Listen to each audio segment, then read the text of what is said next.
Today is September 20th, 2021.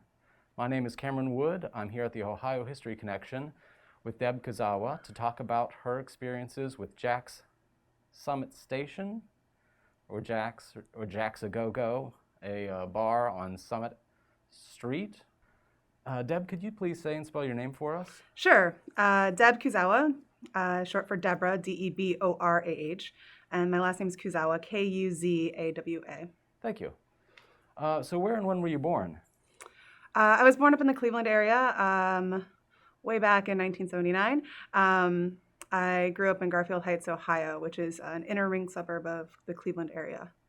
And I lived there until I went to college at Ohio University in Athens. I returned back to Cleveland for a year after I graduated, and then that's when I moved to Columbus to attend graduate school, and that was 2002, August of 2002. Okay. What did you go to graduate school for? So that time, I went for, I was doing a dual master's in English and Women's Studies at Ohio State. So that was a 3-year program. So, but I've been in Columbus since then, and since then I've gone on and gotten my PhD in rhetoric, composition, and literacy. Mm-hmm. And you currently work for OSU? I do. I'm currently a senior lecturer in the Department of Engineering Education.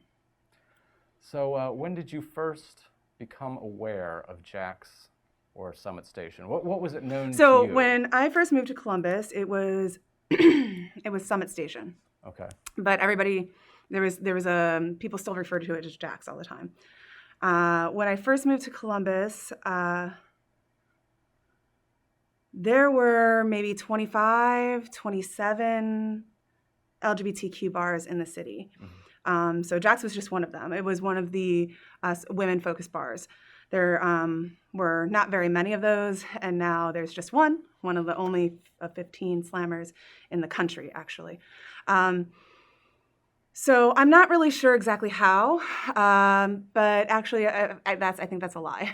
I had friends who lived over in the area, and I was an organizer, a central organizer for Ladyfest Ohio, which was a music and arts festival, feminist music and arts festival that was held all over the country individually, actually all over the world, organized by local people in each city. And I think that is really when I became familiar with Jack's, because we used Summit Station was one of our primary venues. It was one of the easiest places just to be like, hey, so this weekend we want to do an event. Is that okay?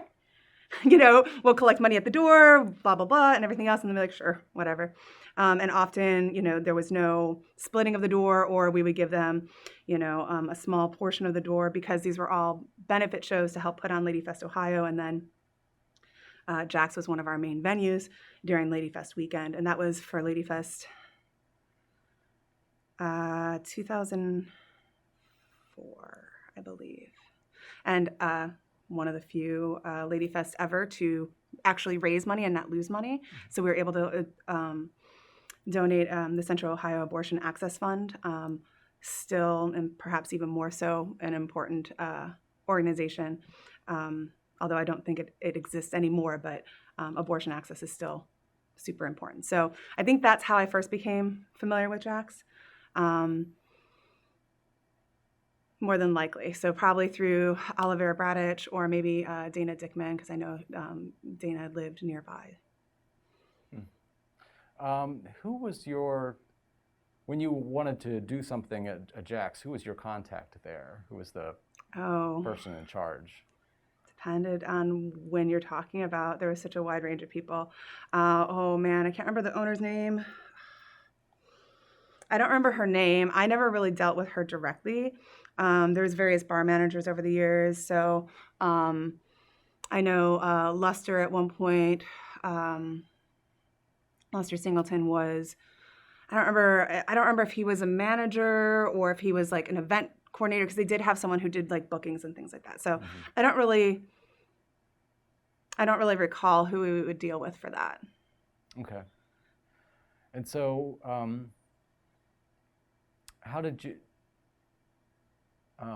did you hear about it from friends like Jack's, or was it just someplace you ended up going? And I don't really recall. I can tell you it was one of the first places I ever walked into as a queer woman, as a femme, And I was immediately, the second I stepped into that place, I was immediately recognized.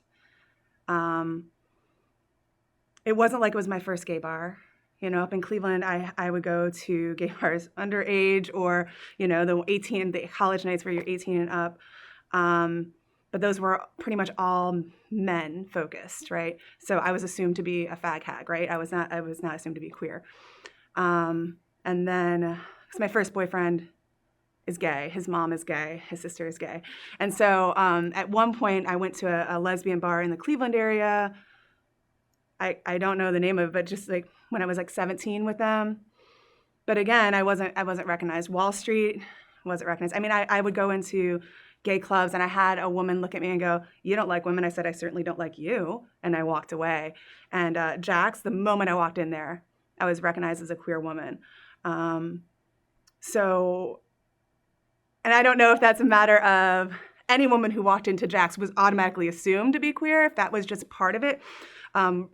What I don't think it necessarily was about me as much, but that sort of cemented that being one of my go-to places, because I always felt comfortable in there, with the exception of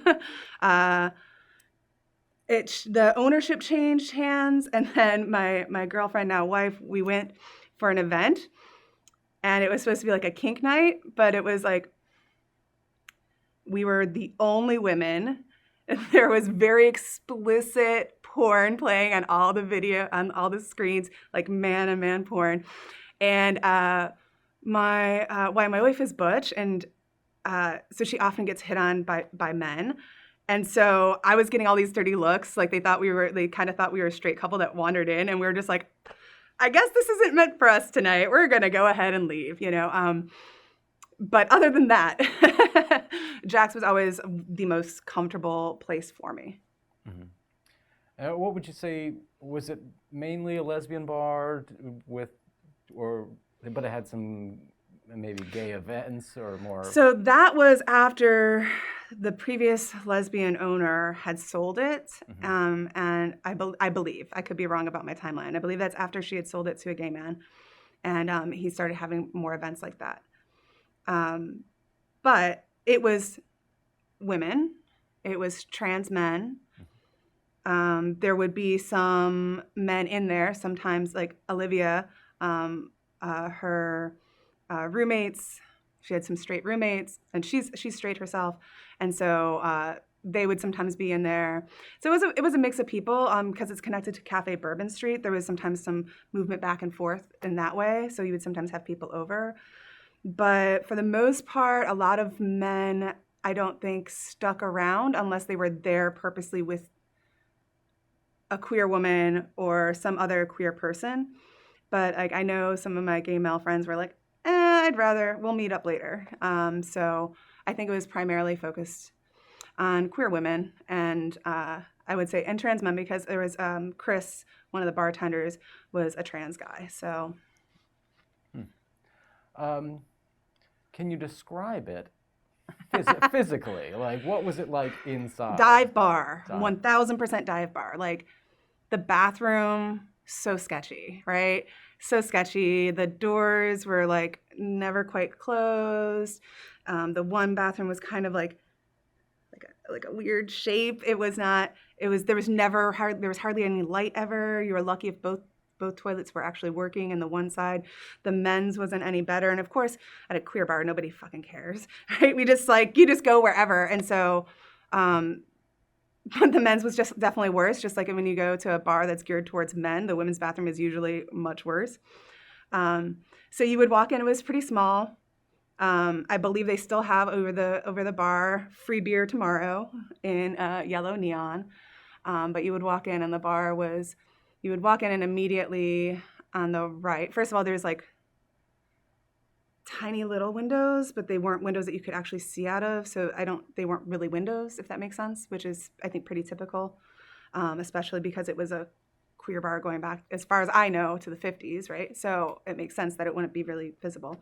So you walk in, and on the left-hand side, there was a DJ booth, and then the bar went along half the wall. On the right-hand side, there was tables and chairs and things like that.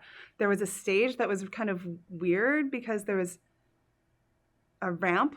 So in order to be able to get up to the bathrooms, you had to go up this ramp that went up behind the stage. So on the right-hand side was the stage.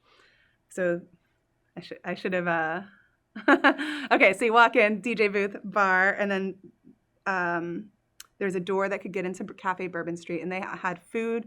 At the time, it was Taco Ninja, and Taco Ninja would deliver you condoms for free as well, which was really great, and information about places where you could get birth control and reproductive health, which was always endeared them to the lesbians and the queer women. So there was a door, a passageway there, and then the wall had, like, in very old school bar fashion, smoky mirrored wall and tables along the there was booths there at one point, and then there was tables in front of it, and then there was a stage across from the mirrored wall. And the stage had kind of a railing, and it was a stage / dance floor. Like, that's where people would dance. And when we had shows, but behind it, there was like a ramp going up, and that's where you could go to the bathrooms. There was a pool table kind of in the, like, stage was here, the mirrored wall was here. So I think there was a pool table right over here at one point, or maybe it was up front at a different point. And then there's like a bulletin board where you can see, there's some photos where you can see the bulletin board in the background. And, this is pre-social media, so that community bulletin board was how you found out about what was going on. So what was the age range of the clientele? Would you say it was mostly college students? Or? No. Mm-mm. It was everything. There was a lot of, like, old timers, right? So during the day, it was different than it was at night. So during the day, you would get you'd be more likely to see that old dude who lives around the corner. That area is a lot of college students, but it's not completely all college students, right? So you get sometimes the regulars, right? The regular neighborhood regulars who were only there during the afternoon, but as soon as it started getting later, they're like, I'm out, because it's not meant for them, right? But in the evenings, college kids, but also older, you would have sort of the owls, right? The older, wiser lesbian crowd would be in there as well. And earlier in the day, right? Or earlier in the evening, I should say. So happy hour time and things like that. They would do guest bartending gigs. And usually it was for raising money for some charity or something like that. And so I did that a couple times. And that's when I really actually discovered that there was such a wide range, because, I was in my early and mid 20s, I was in my 20s period, right? So going out at 11 p.m. was typical, right? And now that I'm in my early 40s, right? I understand more so why, oh, wow, it really does shift over time. The happy hour crowd tends to skew a little older and all of that. So the guest bartending was always a lot of fun, for sure. Mm-hmm.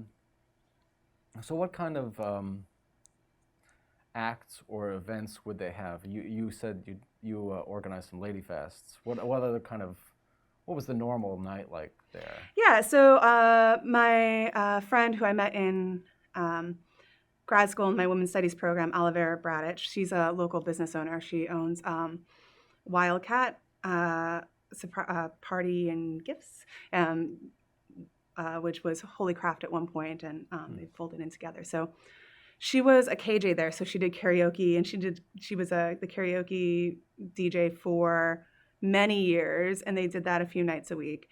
I never sing karaoke, but she and I would sing James Laid, the song Laid by James. But her go-to is What's New Pussycat by Tom Jones. And if you've ever met Olivia, she is so expressive, and so it was perfect. She'd also sometimes sing a Serbian song, which is translated to "My Boy, He Is So Bad." It's funny the things that you remember, right? So they always had that a few times a week. And then drag shows, for sure. So I organized Ginger's Mystery Box, which is a variety cabaret show. I did 6 of those. The first one was part of Ladyfest. Actually, 2 of them, I did 7 of those. 2 of them were part of Ladyfest events. One was part mystery box, part fashion show with the Ohio Roller Girls. That was at Wall Street one year. And so my shows included belly dancers, always, drag kings, performance art. So Eve Warnock is, I believe she's moved back to Columbus. I don't know exactly how she identifies. I believe she identifies as heterosexual, but she did some very interesting performance art. So I always had some sort of performance art. I always made sure I had something that made people go, what the fuck is happening on stage? Sometimes out loud. One of my friends was actually known for going to the shows, and then it'd be like really quiet because everyone's watching. He's like, what the hell? I believe the one time she was just, all of a sudden she just started pulling hair, like all this hair out of her mouth. People were like, I can't do it. As well as Kathy Mueller. She also did, she's actually an anthropologist, but she did some interesting performance art, and also someone I met through Ladyfest. She did some interesting performance art and spoken word. Spoken word was always part of it.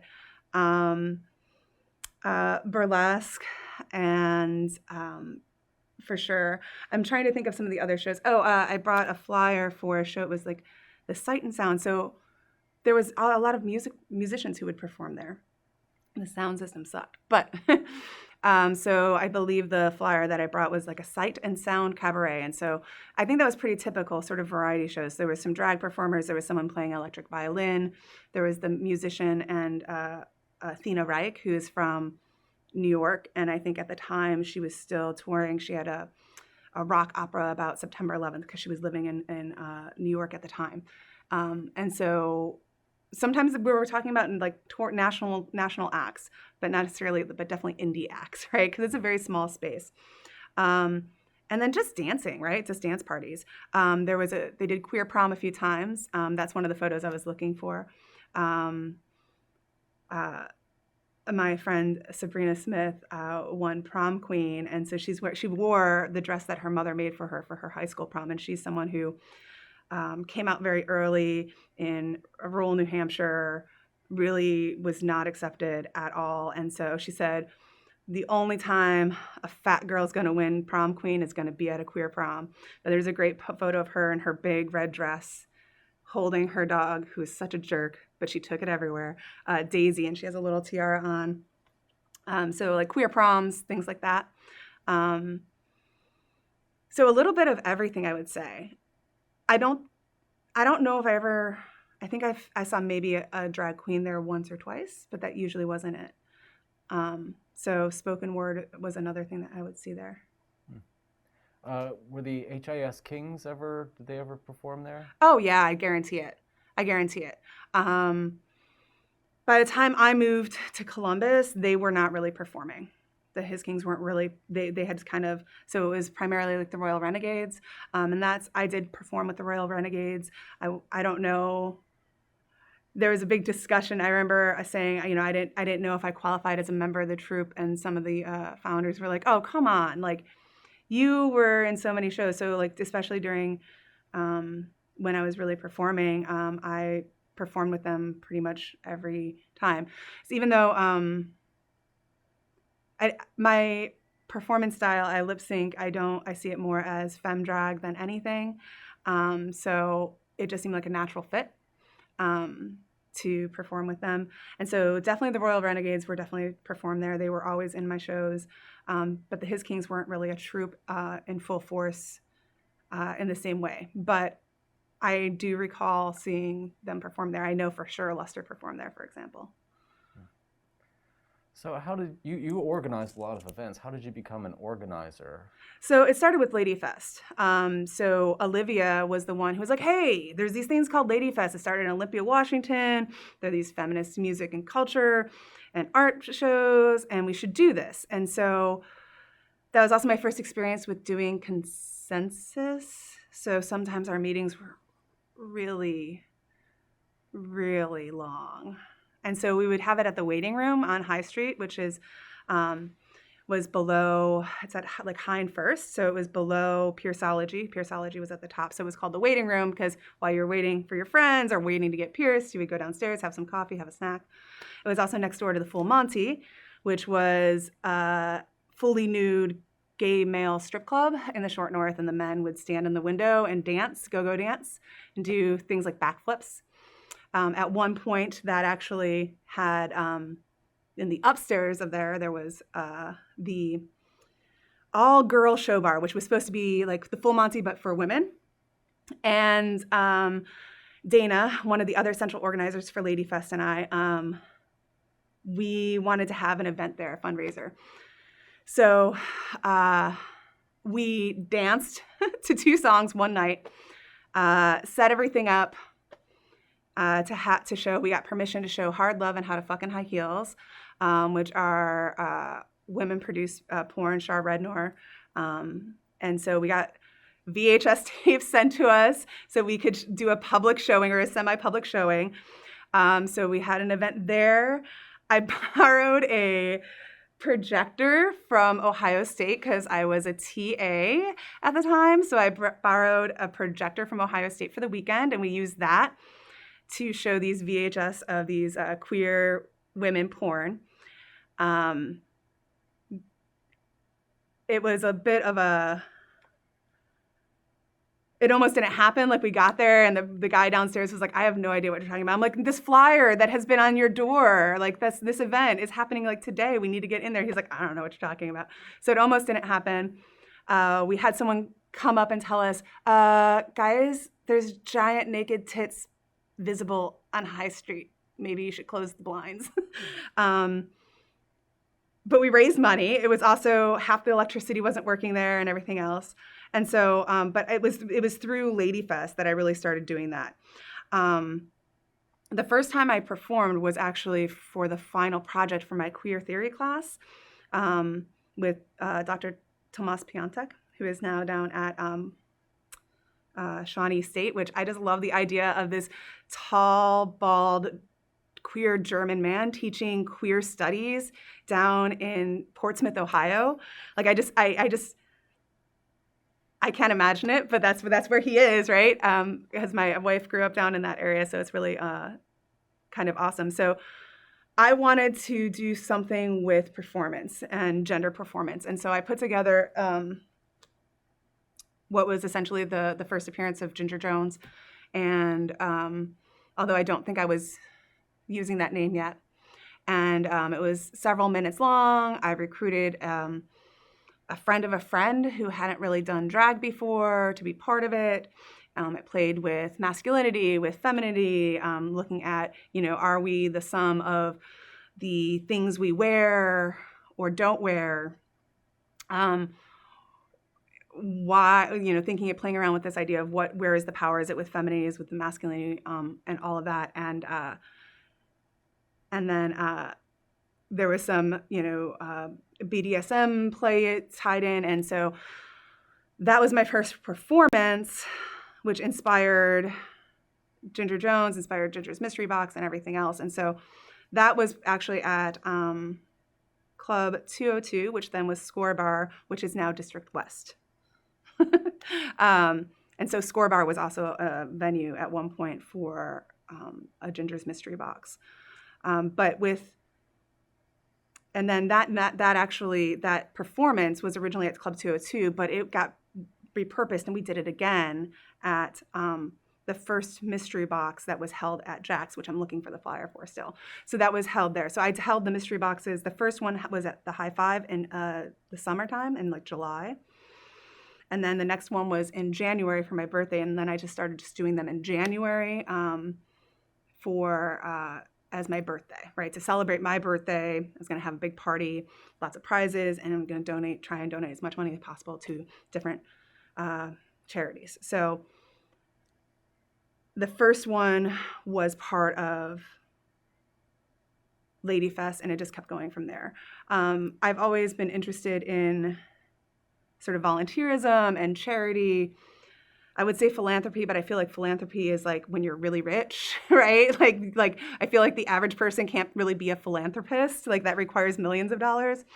So sometimes I have students who say, I want to be a philanthropist. And I was like, I would like to be a philanthropist too. But so I think that's kind of how that all happened. And so the Project Open Hand, Equality Ohio, Trans Ohio, there was a wide range of organizations that were the beneficiaries. Kaleidoscope, I think. Wait, now that I'm saying that, let me take that back. Yeah. What were some of you've mentioned a couple others, but what were some of the other gay and lesbian queer bars around town at the time? So East Village, when East Village opened up, so East Village is where it is now. I'm so surprised that it's still there and open, although I haven't looked recently. Bernard's in the Short North, which is next to the Joseph, which was a parking lot. So East Village was also very much women-focused, so it's owned by the same people who own Access and Union, and used to own Bounce in Cleveland. And so it was owned by them, and it was supposed to be the more women-focused. It had, that was the old Union station before it moved down to like Hubbard and High.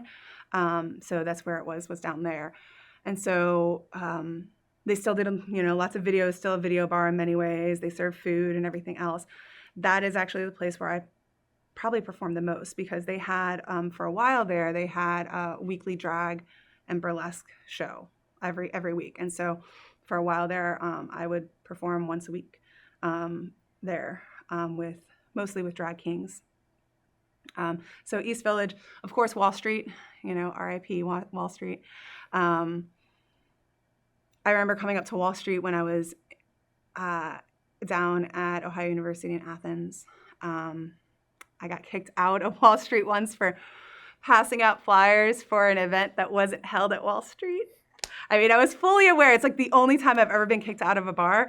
I was fully aware I wasn't supposed to do it, but I was also a complete idiot and was wearing a damn cowboy hat. So even though it was a black cowboy hat, it kind of makes it stand out when it wasn't country night. So I was able to get in, get a beer, start passing out flyers. I went upstairs, went around, and by the time I was coming down the stairs, there's someone, I'm like, what? I was like, let me finish my beer. They're like, no. And so I'm like trying to chug my beer, and I got kicked out. But I think that was probably for a Ladyfest event, more than likely. Although it might have been for a mystery box, to be completely honest, because Wall Street, if you wanted to get the lesbians to come to stuff, Wall Street was it, right? That's where you would go.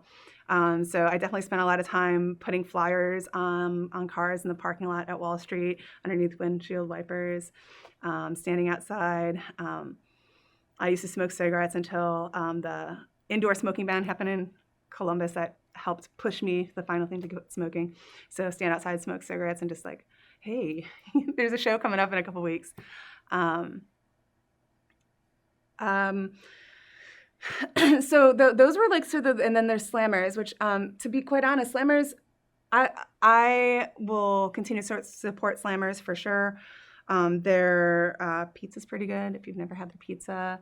They are the only women-focused bar left. They're one of 15, and I don't even know if that number is still accurate anymore because of the pandemic, of women-focused bars left in the country. And so I'm always going to support it, but Slammers was never my go-to place because I always felt like I was not recognized there, if that makes sense. So I felt like it's a sports bar, right? And even when I was playing with a bunch of lesbians on a intramural or local, I don't know, city, one of the intramural, I don't know. You can call it intramural when you're not in college, right? But whatever, I played on a softball team. It didn't matter. It still didn't always feel comfortable. Sort of looked at what is the lost straight girl doing here? And of course, that could be just more me than anything in my head. So that was never like my favorite place, but definitely saw shows there. Club 202, which is connected, or was connected. I think the door is still there, which was women focused. So we did a fundraiser with Bitch and Animal, and Susan Powder, who was dating Animal at the time, of Bitch and Animal, which was all just very bizarre. It was just a very bizarre thing. I was like, wait, you mean Stop the Insanity Lady? Are you sure that's what's happening? And indeed it was. So that was interesting. There were so many, like, oh God, what was the,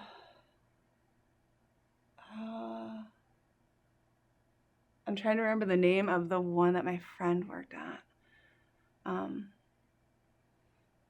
But I could avoid going to a straight establishment easily. My friend Dana, who is in California now, so she's queer, but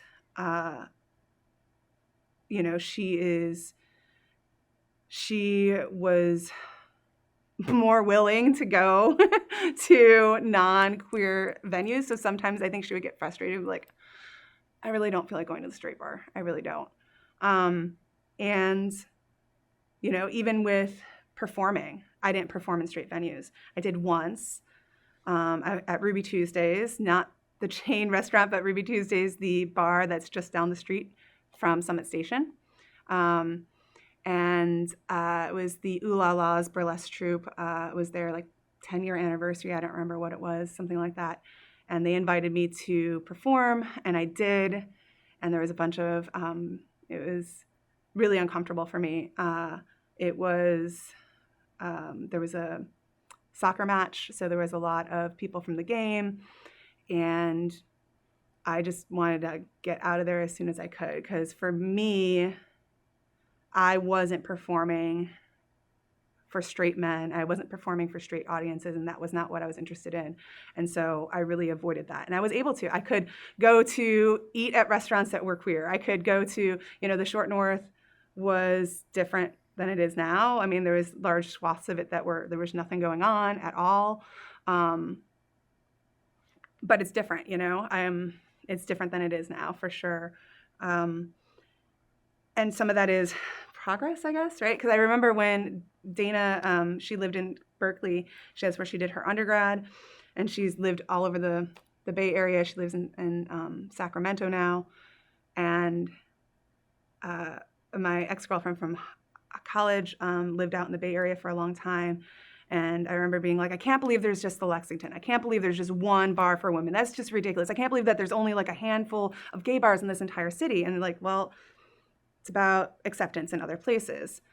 And I was so proud of all the spaces for us in Columbus, and those have almost all disappeared.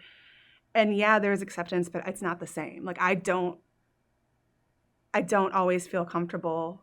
I mean, I'm not a huge make out in public person, but that comfortability is definitely gone. And so it feels less safe. I was talking about this with the librarian from Ohio State, who said the spaces were great. I mean, don't get me wrong. It's not that there wasn't danger and that everything was hunky-dory, right? But there's a safety in knowing this is my space or our space versus, well, it's okay if you're here. Because, there's still going to be there's still always that possibility. There's going to be that dude that's going to stare at you, or that not even necessarily a dude, the people who are going to stare at you are going to make some side comments. And I feel like in some ways that's gotten worse. But when do you think you started to notice the bars and restaurants for women in the gay clubs disappearing? I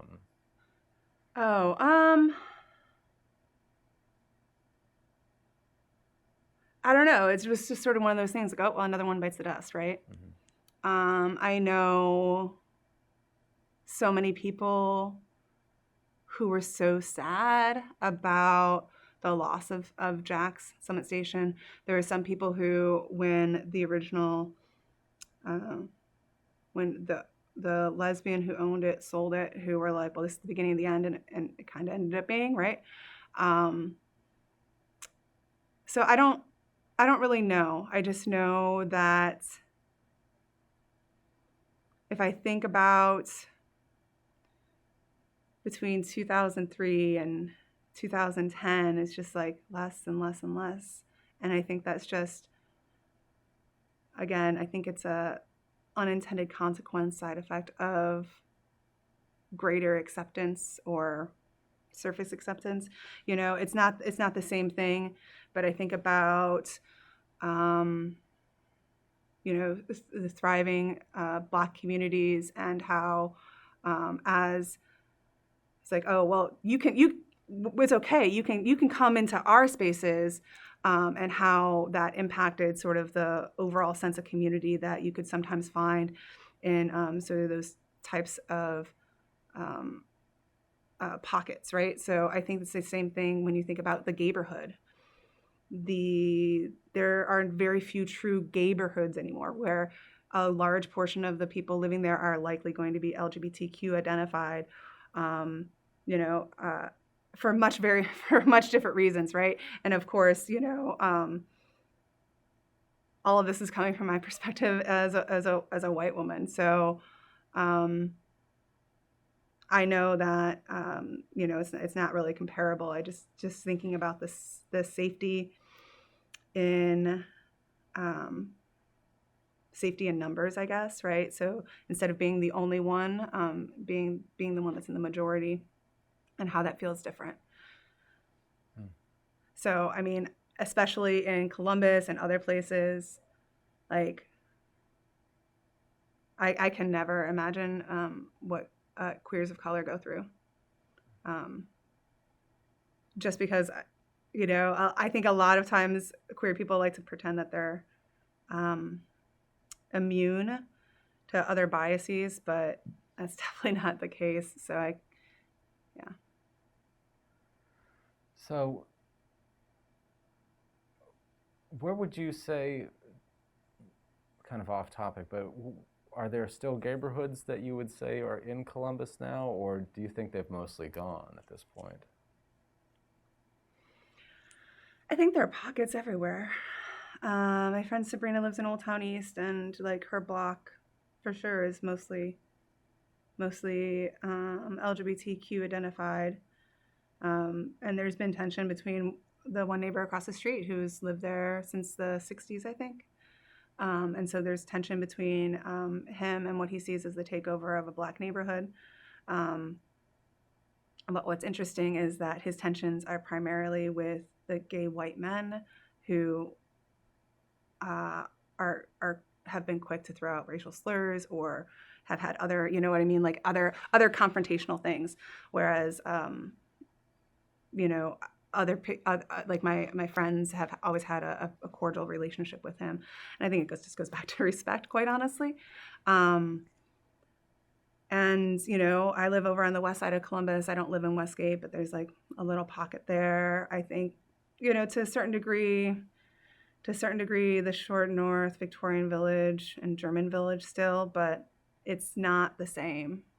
Even before my wife and I lived in Victorian Village in the same place on Hubbard for about 8 years.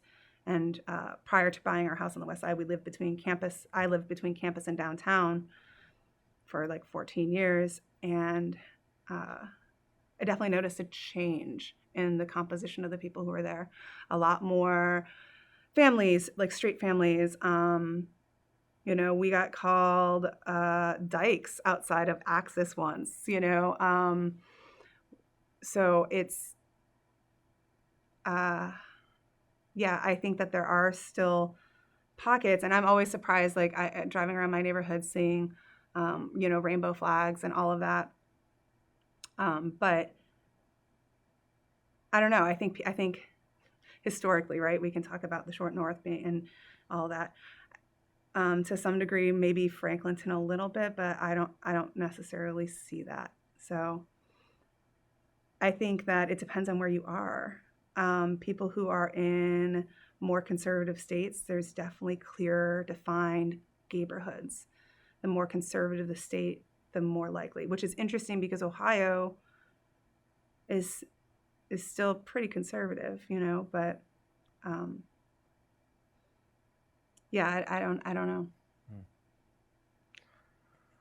So getting back to Jack's, when was the last time you went there? Oh, I couldn't even tell you. I mean, I don't even remember when it closed, to be honest. I remember being so sad when it closed, and there was talk of like how can we like make it so it doesn't close, and like Susie Simpson, who is also a central organizer for Ladyfest, and I've worked closely with her because if you're doing anything with the queer community in Columbus, you got to talk with Susie Simpson at some point. And so I remember meeting with her and just sort of lamenting the loss of that space. So I don't really know, to be quite honest. So I know the space still exists as a bar called the Summit now, I think. Yeah, I think it's called like it was called the Summit, and then I think it's called like the Summit Music Hall, and it's live music. So hopefully they fix the sound system a little. Yeah, and that's pre-pandemic. I don't know if what it is now or if it still exists right. The same. But Pierogi Mountain is now next door, or was. I don't know if they still are, but they were out of Bourbon Street instead. But now they have their own space. I don't think they have a little space in Bourbon Street anymore. Which is it even called Bourbon Street? I don't know. I think it is. What's funny? So down the street before, Summit is a one-way street, but there's another bar named Jack's on Summit, and it's like a neighborhood dive bar. It's not a queer bar at all. It's for like locals, not necessarily college students.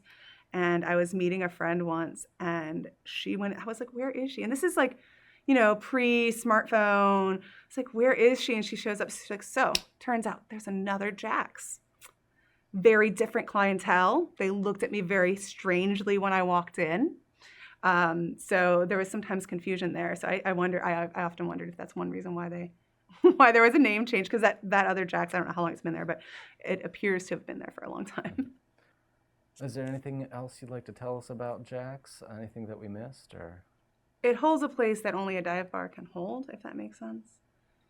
And I feel that we've gotten to a point where I don't know, dive bars are in some ways a dying breed. Like there are some places that try to give the dive bar feel, and it's like, no, you can't say we're going to be a dive bar. You just are a dive bar or you're not, right? There's no consciousness we're going to do that. And I don't know if necessarily all dive bars appreciate themselves as dive bars or see themselves as a dive bar. But I think particularly within the queer community, dive bars are often hard to find. And I do think that it's important that as a community we have spaces other than bars, but I still miss Jack's a lot. It was a second home in many ways.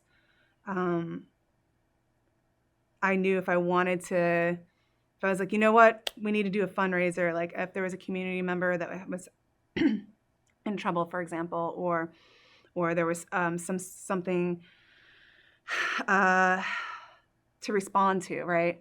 This is during the George W. Bush years, and we could easily and quickly organize an event at Jack's with very little notice. I don't know of any places anymore where that's possible. It also had that crappy but big enough stage and sound system. There's also no places like that where you can go dance with a small dance floor. Like Columbus has had a lot of large clubs. There was Q Bar for a while and all these other ones, but the small bar where you can dance. So we still have Club 20, but there's nowhere to dance there, right? So I think that's one thing that I think was great, is that it was able to be so many things. So it could be that dive bar.